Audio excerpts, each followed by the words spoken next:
Hello, everybody. Are you ready for 7 ways in which you can use the sorted page, a sorted activity to get phonics to stick? Then you're in the right place. Welcome, welcome.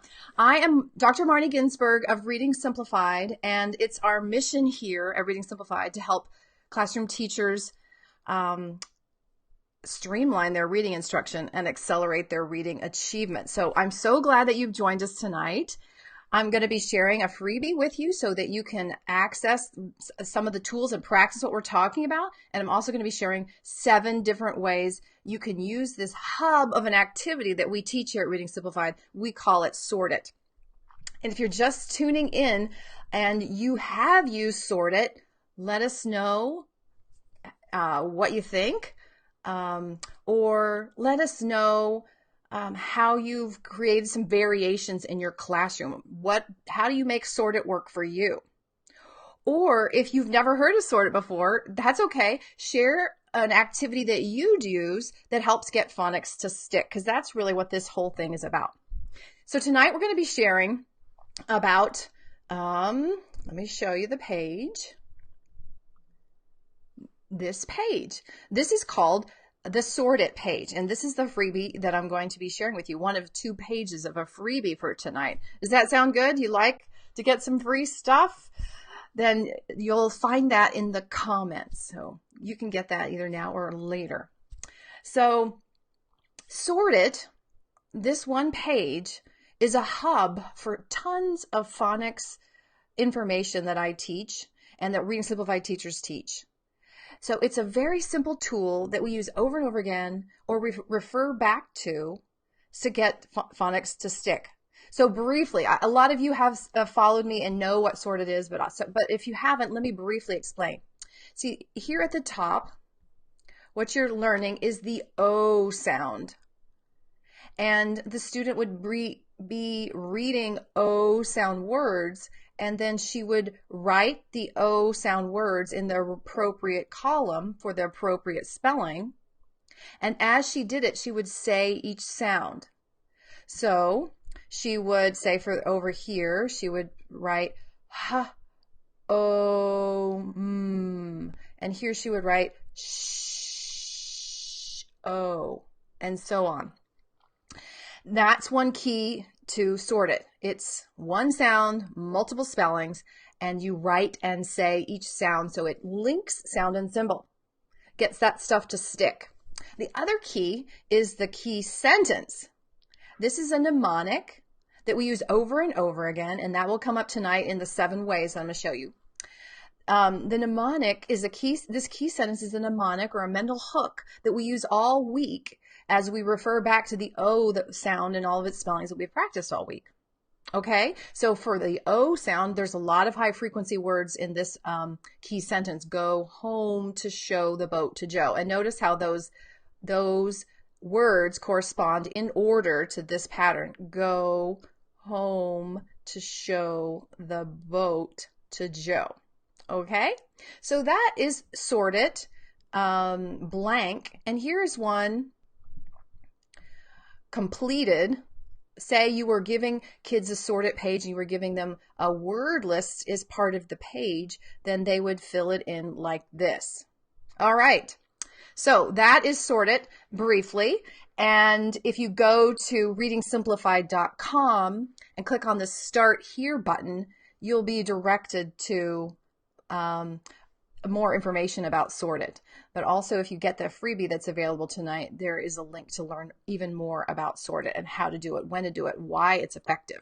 But tonight we're really going to be talking about those 7 ways in which we can use Sort It. So if you're just tuning in, let me know if you've used Sort It and how you use it in your classroom.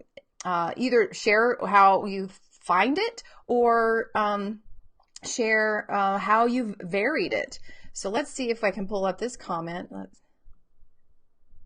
Yep, Joanne, she says that Sort It with Steal It is very effective. Oh, that's a great point. So we're going to be bringing up Steal It later, Joanne. So thanks for putting that together.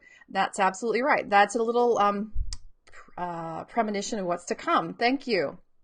Okay, so moving on to those 7 key ways to use sort it. So the number one way, the way that we use it fairly regularly, and typically I would use this activity at least 3 times in a given week. So I'd teach the O sound all week and in many different ways with lots of different activities and in lots of different environments. But at least 3 times I would get my students to fill out this page. So number one is this one right here. Give them a sorted page, have them read the words, and then have them write and say the sounds. And that is the number one way to use the sorted page. And it's really important that when you are having kids do the sorted, that you have them write and say. So if they're going to write the word show for the O sound, they need to write sh, O. Do you see how I map that on? So I say the sound as I write the whole thing, and then I say the sound as I write the whole thing. That's super important to get this stuff sticking in the brain. So in the Reading Simplified Academy, our membership where I coach teachers on how to use the Reading Simplified system and the streamlined approach that really includes mainly just 3 word work activities and rereading and guided reading to balance out a good reading session. So we provide these types of sorted pages, but if you don't have it, just use notebook paper and give kids a word list, okay? So that was number one. Number two is very similar, and that's what our freebie is related to tonight. Instead of having the words on the page, we're going to be giving out some blank ones like this one right here. And so when you have a blank sorted page, then you can give kids word lists or word cards and then have them read the words and write and say the sound. So it's the same idea. It's just a little more freedom with the words, and you're not bound by what I have produced for Reading Simplified Academy or bound by other lists that you've kind of come across before. You kind of have an open opportunity. So let me give you an example of how this could be so powerful. Maybe your whole class is doing the O sound. I don't necessarily recommend that this is always whole group instruction, but maybe that's what you need to do in your school. Well, yeah, they all may need to learn the O sound. Some maybe for the first time, some may need to really get it deeply entrenched, but they're at different levels, right? So what do? Well, you could give them like this different word lists, and then they could still fill in the same sorted page. So maybe group A is just beginning their exposure to the O sound and all that variation, and maybe they don't even know the first 100 or 200 high frequency fry sight words. So this list right here on the left, list A, go, road, slow, tow, most, home. Those are mostly high frequent words in the top 300. And they're easier to read, they're 1 syllable, and they're often just 3 sounds. So that's an easier list for those kids. And then this second list, list B, is slightly more challenging. Right here, notice it has the PH. It's got a couple of multi-syllable words like yellow and total. So it's slightly harder. And then harder still is list C, where it's got lots of multi-syllable words like radio. And the student would have to notice that the O in radio is the same sound as the O in approach, but it's a different spelling. And so they would take that word list or word cards and sort them either, if they had cards, they could sort them, out in front of them at the table, or in pocket charts, or on columns that you've created on the floor that are like separated with masking tape. And then really importantly, they need to do the last step as much as possible and go back and fill in the completed sorted page. Why do you think it's so important that they fill it in, not just to manipulate the cards and move them in different places, but then actually go back and fill in this sheet? I'd love to know what you guys think about that. But before we get to that, let's hear it from Krista. She says that she used Sort It on the smartboard today. So, and I think you're going to say something else there, but I didn't catch it. So let's see if I can move this over there. So that's awesome. Yeah, just putting it up here like I am, and kids can read a word and tell you where it goes. It goes in column 1, it goes in column 2, column 3, and then they can write it up on the smart board and say the sounds they do it, or maybe they have the work at their seat. So we've done number 1 was this page. Number 2 is just a very slight variation on it. This page where you can then give them word lists or word cards, and they can still do the same thing. The other really important kind of routine that I preach is to then also read a targeted text. Like this text. This is an O sound text that we produced in our Reading Simplified Academy for a beginner, a late kindergarten, early first grade reader. Notice how many O sound, excuse me, let's get my thing, O sound words are on this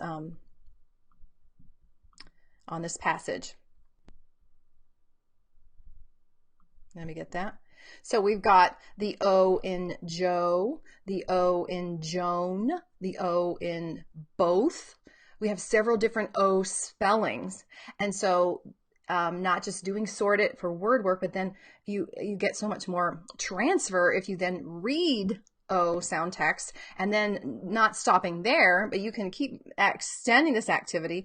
Ask students to either circle the O spellings or underline it with a little wiki stick, or put a little small post-it sticker on it. Or if you have it in page protectors, have them circle it with dry erase markers. So they would circle the O in Joe, and they would circle the O in Joan, and they would circle the O in both, etc., etc. And then they're still not done because they need to do something like that Melody just pointed out. What do they need to do? Melody is telling us that they need to go back and write in the sorted page because they need to get that kinesthetic movement to cement the sounds.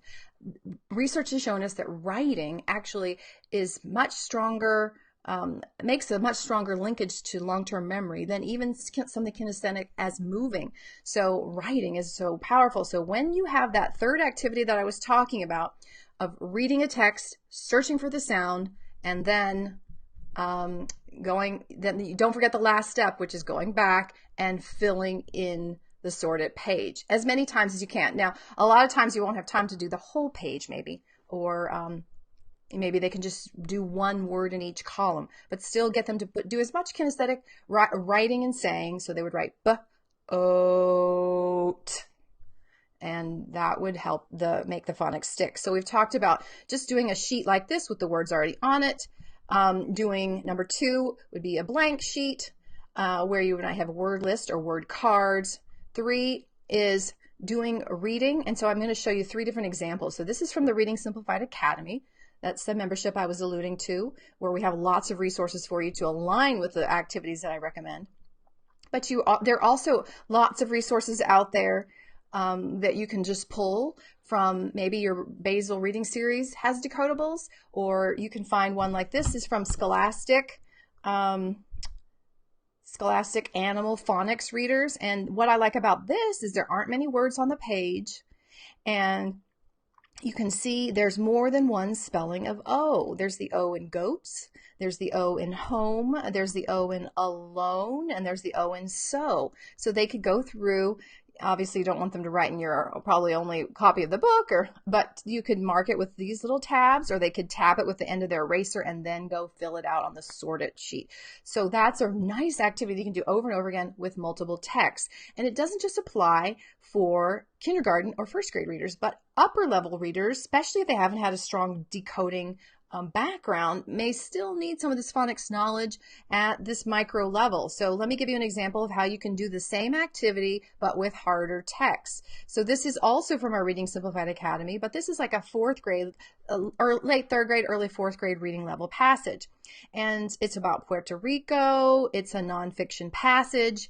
But notice all the O's that are deliberately stuffed in this passage. You got the O in globe and the O in Florida. If you hear it, some people don't hear that as an O, but there's the O in Puerto Rico, and there's the O in so-called, and there's the O in known, and then there's the O in locate.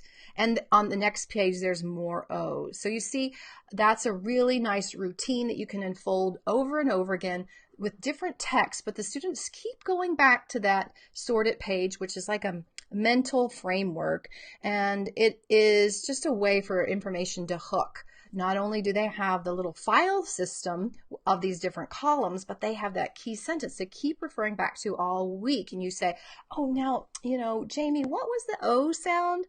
Key sentence? Let's think about that. And it's something to do with a boat. Oh, and she's, go home to show the boat to Joe. Yes. And that draws that information back up and links that all of those spellings. And then sometimes she can write it, which is what we're going to get to next. But before we do that, let's hear from what Melody has to say about Sorted. She says, my kids love using highlighters to find the sounds and passages. They will use one color for a couple of different sounds, yellow for the O sound, pink for the E sound, for example. They like being detectives for the sound and also noticing that the letter itself doesn't guarantee the sound. Super sophisticated and advanced there. And Melody's teaching first grade, I believe. So that's pretty exciting. What she's done is she's been doing this system for a few weeks or months. So she's done O, she's done E, because we do one a week typically with typically developing readers. And so then it's a nice review, and we're going to come to that next. So that's a nice segue into what I'm going to talk about next, because number 4 is to use the key sentences that we teach with each sound and do review. So here's an example of a kindergartner. He's trying to write that O key sentence. Do you remember what it was? If you guys got it, if you're new to this, go home to show the boat to Joe. See what he's writing? The first word he wrote is go. That's his funny way of writing go, a G. It's kind of backwards. You've probably seen that before. But notice he got the O in home right, and he got the O in show right. He missed the O in boat, however, but that's fine. In the context of a small group, you can just tell him, write on your board, well, you've got all the sounds in boat, but this is the way that we see O in the word boat. So can you fix that for boat?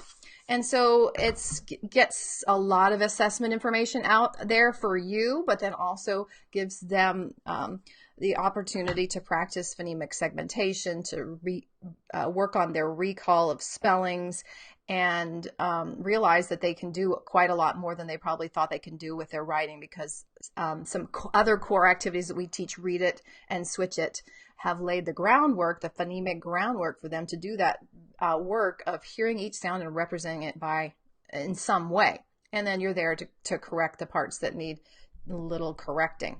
So that is pretty cool. Let me show you another example of that in a second. Here we go. So this is a little further on. This is kind of like what Melody was talking about when the students are further down the path and they know lots of key sentences and they've done a lot of the spellings. Then they might use the key sentence to just record the O or the I or the E spellings. Didn't write, for instance, this young student didn't write the whole key sentence because that would take a long time, but they can review the key spellings by thinking of the key sentence. So go home to show, and he couldn't remember the boat to Joe, or it got erased, I'm not sure. And then you see the second line there, the second row, that's I like to try to find the right pie. So he's got several of those representations. The next row is the E, and he's working on A. And where he, makes some errors, we would just, prompt him, don't forget this A, if he had been learning that. Don't forget that one, the A in 8. So that's number 4. A way that you can use sort it and the key sentence is as a review and write it, either by writing the key sentence itself or writing the spellings. Okay, how are we doing? Let's see. Okay, we've got a question right now, and I think it's very appropriate. Sorry about that. Tried to pull Krista's over, and let me try that again, Krista. Let me get your comment. I think she's asking something really good here. Okay, so she says, how do you encourage kids who have a fine motor issue or an aversion to paper pencil tasks? She's an intervention teacher, so her kiddos are sometimes the tough cases. Absolutely. So that's a tricky one, and you're right to notice it and just kind of be aware that you're not going to be able to get them to write as much as other kids can. And so try to squeeze it in as much as you can. just kind of by tricking them or breaking up the task. So maybe they write, if you are working with them for 20 or 30 minutes, maybe they write at the beginning, at the middle, and at the end. But each time it's only for 30 seconds or 60 seconds or 90 seconds. Maybe you put it into a game-like element, which we'll come to in a second, to get them to overcome through desire and motivation to achieve more than they might otherwise. Or maybe they do a lot of the manipulation with word cards because they don't mind that. That's kind of fun. And then you only record a fraction of the whole list that they read. So they read and sort, say 10 words, but they only record 5 and get 1 for each column. Those are some ideas, but I think, Krista, share I bet you have some ideas for how you adapted to that. But it's just I've worked with the same type of students, and it's just basically a constant struggle. Be aware of it and try to sneak it in and surreptitiously as often as you can. If you're just tuning in, we're talking about 7 ways in which you can use the Sort It page to help your kids have phonics to stick. I'll show you a real quick Sort It in case you're just popping in. This is Sort It. And this page is like a hub of activities that we use in Reading Simplified, where I try to teach just a handful of activities that work in lots of different ways. So we are now on to number 5 in our ways in which to use Sort It. So we talked most recently about having them write these key sentences, but another way is just to play games with words that target the key sound. And then after the game or during the game, have them fill out some of those words in the Sort It page. So here's an example of an uncut up collection of cards that we might use for snakes and ladders, which is like chutes and ladders. So this would be for kids who are doing the I sound. Notice we've got the I in like and the I in try and the I in right. We've got different spellings of I. They would play the game Snakes and Ladders, similar to playing chutes and ladders. And then during or after, they take a collection of those cards and they then just fill it in on the Sort It page. Okay, and you could do that with any game and make them write it when you want them to write it. Maybe it's say they write their neighbor's word, or they have to write their word, or they have to write 6 words. You can make it fit your circumstance. And then similarly, here's another game that I teach called Steal It, which is great fun. It kind of tricks kids into reading more words than they might otherwise want to. Have them play the game, and during or after, then just take some of those words and put them on the Sort It page where they write and say the sounds, getting that kinesthetic sound symbol matching action happening. That's how they become stronger with their memories of these spellings and these words. And here's another one. Just another example of a game, like this was Candyland. If you cut these cards up, you could play the Candyland game and do the I sound. So that is a suggestion or tip number 5. And this kind of goes back to Krista's question, like what happens when the kids are resistant to writing? Well, maybe in the element, maybe you can include a game element like, well, let's see, we're going to play Candyland. We only have 10 minutes to do it. Let's see how many words we can get down on our Sort It page before the 10 minutes is up. Or you can set a challenge, depending on how much you want to include competition. Let's see who gets the most words on their Sort It page. May or may not be useful. And Joanne asked this question, why is EAU and OA not on the Sort It page? Are they just not common spellings? Exactly, Joanne, you've got it. The Sort It pages that I recommend in the Reading Simplified Academy, we actually have 2 levels. One is a kindergarten and first level, and they have the ones that you just saw. And then there's a 2nd grade and up version that has more spellings, but it's not that different. And as you pointed out, OU is not very common. It's like the O and shoulder, but it's so low frequency that you don't need it when you're just learning to read, or even if you've been struggling. And what happens is really interesting, Joanne, that's related to all this, is when you give kids this framework for like a mental framework and a filing system, if you will, a mental filing system for how the code works, and you beef up their phonemic processing, their blending, their segmenting, their manipulating. Then they do something that's been called the self-teaching approach. It's a theory about how kids learn to read that actually very few kids are explicitly taught all the phonics or explicitly taught all the words, but they teach themselves.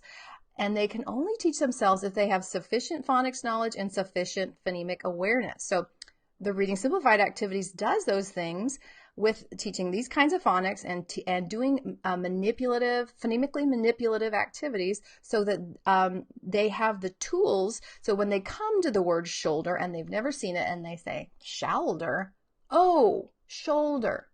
They just flex into it because they have the skills to do that. And then they file that away. Oh, that's another odd O for that I haven't seen very much. And maybe they'll notice it again in boulder. And I'm sure there's a few others. So that's why we don't actually explicitly teach all of the spellings, because we give them enough that they need to be able to get started. And then the rest they learn on their own. It's very exciting. Okay, so number 6. Drum roll, please. We're almost at the end of the 7 ways in which you can use sort it. I recommend considering using the sorted key sentences as a word wall. A lot of word walls, in fact, probably 99% of the word walls that are decoding or word identification related are organized by the alphabet. But the alphabet is not a kind instructor, because the letter A, will have the word about, and it will have the word ant, and it may have, what is another A, acorn. All of those A's have different sounds, and that doesn't help a child who's trying to learn how our code is created based on sounds. But what if you organized your wall based on sounds and you had O over here, and the kids saw that all the O's were either all together or they were sorted by the key sentence, the O and go, and the O and home, go home to show the boat to Joe. And then you had another section for the E sound and all the E's. So that's another thing to consider. You can use the sorted key sentences or just the concept of focusing on sounds to sort spellings, to sort high frequency words. So that's number 6, using the key sentences as an organizing framework potentially for word walls. And you could do the same with consonants too, and consonant digraphs. So you can have the SH, or like, let's say I'm coming up with like the CH, the ch sound. You're going to have some that are the letter CH and some that are TCH, like watch. And they would both be under the ch, and they wouldn't be under C. So that is just another way of thinking about things in a fresh perspective. Okay. And then in our Reading Simplified Academy, we recently had a teacher share this, and I think it's a great idea. And Melody was talking about it somewhat too, right? Were you the one that said that? I'm sorry, I can't remember. But the number 7 tip is to play a game either in your small group or whole group where there is a race to fill in the page. And so they might fill in the page by looking in their own book, like this page. So maybe they see a sorted page and they're on a hunt for all the O possibilities. It could be that they have word cards scattered throughout the room and you can make a scavenger hunt out of it. Could be that they're looking in their own book, their own reader, and everyone's is different. They're what they're reading for independent reading. Or it could be that there is one text that's complex and maybe isn't really just targeting the O sound, and they have to be on a hunt for it. And they know they have to be careful and not put down something like to, like go to the store, because the oo in to is not the O sound, even though it's the same letter. So race to fill in a sorted page is a great way to get excitement, to get people accomplishing more, and maybe hopefully, Krista, back to your concern, when they don't want to write, maybe a game will make them write. Maybe you could do it in groups. So the students who are less able could still be in a group that could win. Because a lot of times when we do competitions, it's if it's all in reading, there's certain kids that know before we get started that they're always going to be the one to lose. But if we put them in groups with strong readers and middle level readers, then maybe they have a chance. So that's one way. So I'm so glad for you for your participation tonight. We have some great comments. If you want to hear, if you have questions about sorted, put them in the comments, and please, if you have other ideas for how to extend it, or just other ideas for how to extend sorted or extending phonics in general, I would love to hear it. I know other teachers who are watching would also love to hear it, so please put them in the comments. If you want this O sound blank page or the E blank page, you can go to the link that I put in the comments, and that will give that to you for free. And I'm going to be here most Tuesdays at 8:00 p.m. Eastern, giving more professional development and sometimes some freebies. So please make sure you follow us here at Reading Simplified so you don't miss notification, and mark your calendars for this free professional development. And if you don't, if you're not getting what you wanted to hear about, then make sure you ask me a question. Which reminds me, Melody, I believe you were the one that asked me about multisyllable. So we're going to end with that. So she said, how do you teach multisyllable words? So first of all, as much as you can, enfold it into this sorted page. So teach the O sound and teach multisyllable O at the same time, at least some of the time. So that's what we're doing here on that list C. So the kids would have to read the words, and then they would have to write it and sort it. But I'm going to just give you a 1-minute version of multisyllable instruction. First, you write words in chunks. So you tell them, you're moving up to a new level. We're going to be reading words that are multisyllable. This is a whole new level. We haven't done this before. So from now on, I want you to put the sounds together as you go, and then stop and let me hear that chunk or this group of sounds, and then we'll read the second chunk or group of sounds, and we'll put them together. So let's do that first chunk. What is that? And they say toe, or maybe they say taw. Well, yeah, it could be. Let's try toe. Let's try O, and they go toe, and you get them to say that first chunk, toe. Okay, stop. Now let's do the second chunk. What are those sounds together? Tall. Yes, tall. Let's try that. Toe, tall. Doesn't quite work. What do you hear a word though that's close to that? And they, because of their phonemic awareness skills, they flex into being able to change this from total to total. Okay, great. So you just read this word by chunks. You blend as you read the chunks. Now I want you to write and blend by chunk. So you say toe, toll, and this is ol. So this is different than what we've been doing at the earlier levels, because earlier we would have said each sound separately. O, t. But now we're connecting the sounds and stopping at the end of the chunk. So you do that with 2 chunks, you do that with 3 chunks, you do that with 4 chunks, move them on up that way. And then you ask them to read words that do not have the break. And you ask them they just try a chunk. And if they can't get it, then you say, well, try this chunking. In other words, let me show you an example. Let's see.